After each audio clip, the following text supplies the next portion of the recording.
Well, some liberal groups today lashing out at President Obama and a speech he's just given on the economy to the Chamber of Commerce.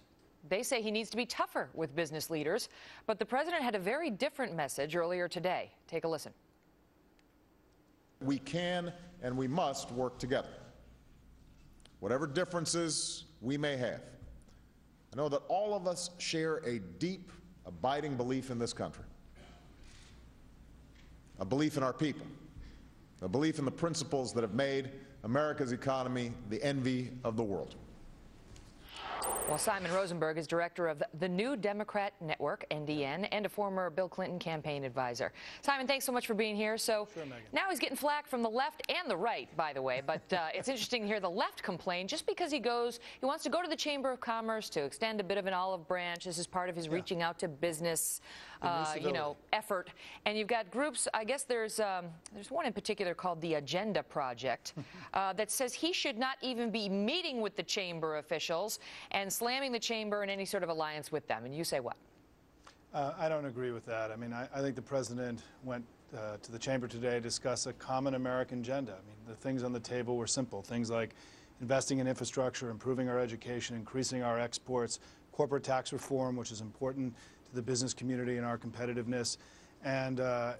So it was a robust discussion, and I'm proud of the president and the chamber for pulling this off today. Well, some of that they agree on. You know, the chamber gets criticized from some on the right because it has supported some of President Obama's initiatives, including this latest push for investment in infrastructure. Why? Because they must believe that helps businesses. So you got the right saying they shouldn't be pushing for that. But the chamber is very divided, Simon. I mean, because it likes things like that, but then it doesn't like things like the health care reform law, and they supported repeal.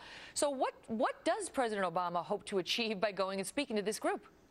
Well, I think the president really wants to fashion more working space with American business. The adversarial relationship that existed in the first 2 years of the administration wasn't to America's benefit, it wasn't to the chamber's benefit, it wasn't to the president's benefit. And I think he's trying to heal some of those wounds that developed in the last 2 years. And I think that, you know, what he put on the table on health care, for example, is, look, let's work to make it better. I mean, this movement to get rid of the 1099 reporting form, the president's already taken a very concrete step proposed by the Republicans in business for improving. They like that. But, the two sides just can't see eye to eye on the big picture when it comes to health care. I understand, but I don't want to get bogged down in health care. I want to stick to the chamber and the business issues today.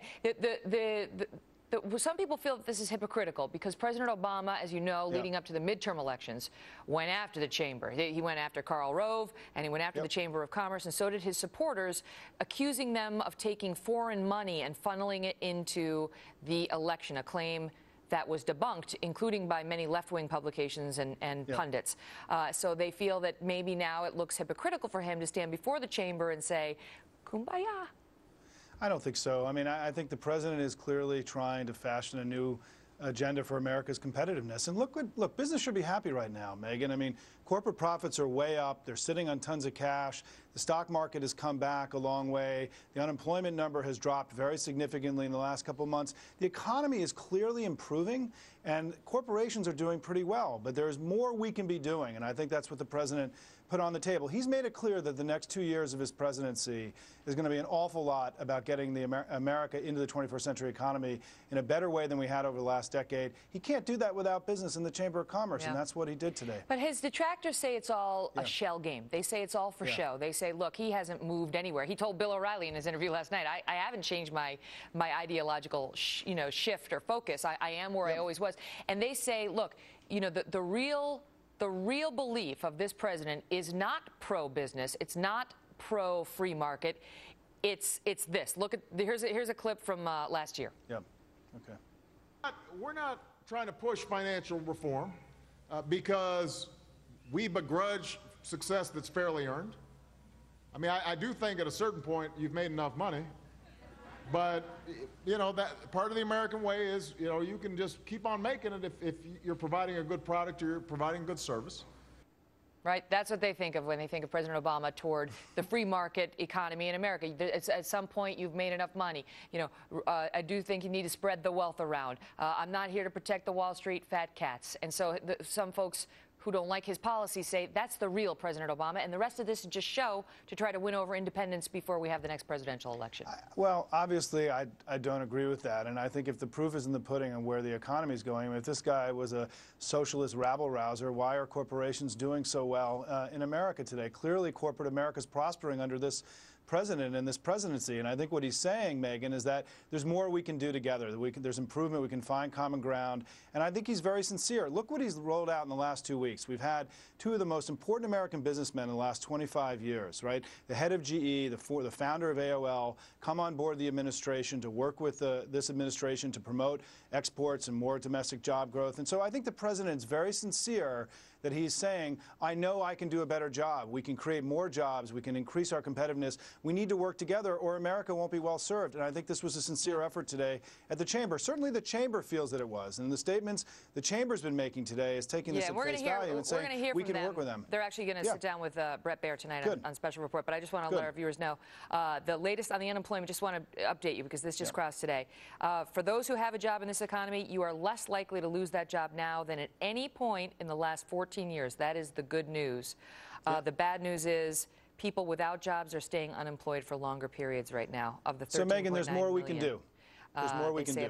About almost 2 million had been without work for almost 2 years. So there's good news and there's bad news in all these economic reports. Simon, all the best to you, sir. Thanks so much for coming on. Thanks, Megyn. Thank you. Well, 3 young Americans were hiking in the Middle East when suddenly they were surrounded by Iranian soldiers. Up next, new developments in a so-called trial that could see 2 of these 3 possibly sentenced to death. They are fighting for their freedom, folks. And after cracking down on food in schools, the First Lady is now focused on restaurants. She wants smaller portions. But is that really any of her business? We'll have a fair and balanced debate. Plus, we'll have the story of one guy who missed the memo. If you are doing something against the law, don't call the police and tell them. 911, what's the location of your emergency? Let's not get into that yet. I have a question. Is this an emergency, sir? Depends. Well, not really. I was just growing some marijuana. I was just wondering how much, trouble you can get into for one plant.